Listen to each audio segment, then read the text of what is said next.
Haya, kijana, kuja hapa. Ras. Oh, wewe ni Ras. Ya, mimi ndio Ras. Napenda content yako sana. Mimi ni fan wako. When I've seen you at some fine place. When Aziad Nasenya. Aziad Nasenya. When I've seen you at some fine place. Who guess jina yangu.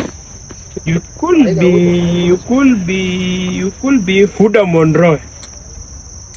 Ukisema jina yangu nakupatia 20,000. Wacha mchezo, nataka kunizingua. Acha mchezo. Sasa watu wa TikTok content creator anatoa wapi ni 20,000? Wallahi si ndio 20,000. Ukisema jina yangu nakupatia 20,000. Unanizingua, si ndio? Sikuzingua, si ndio hii pesa.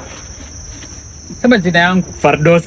Fardosa anapenda content yako kusema ukweli. Kwanza TikTok kuna siku unafanyanga content za kupika. Cooking with Fardosa. Kwanza kuna picha umepiga juzi kama umesimama France kwa building. Hiyo picha ulikuwa shaking what your doctor gave you.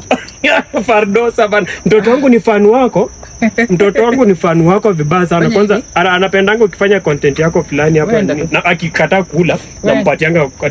Kula nikupatia simu watch okolele na tumsahau. Si ni wewe nani Fardosa? Wewe ndo tu. Watu sawa. Ama basi acha nikupatie mji. Mji ndio nini? Azin, mji hujui kitendawili Fardosa.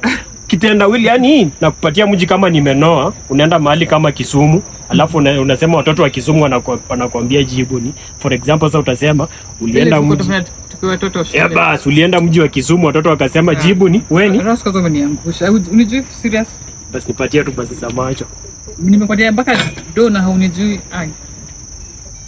Kumbe uwezi na vile mimi nakupenda. Na vile mimi ni fan wako. Basi ungeni. Nitaka kunipe. Naweza kupata sababu mimi ni fan wako. Naweza kupata tu moja. Kweli. Out of 20. Unakuja kufanya nini hapa? Nilikuwa nitafuta Alan Chesang. Aliniambia sijui ako hizi maeneo za bunge. Nimemuona pale. Alan Chesang. Sawa. Okay. Si Alan Chesang. Wikale mulyango, munyawe ngene munju nanule kuyabira.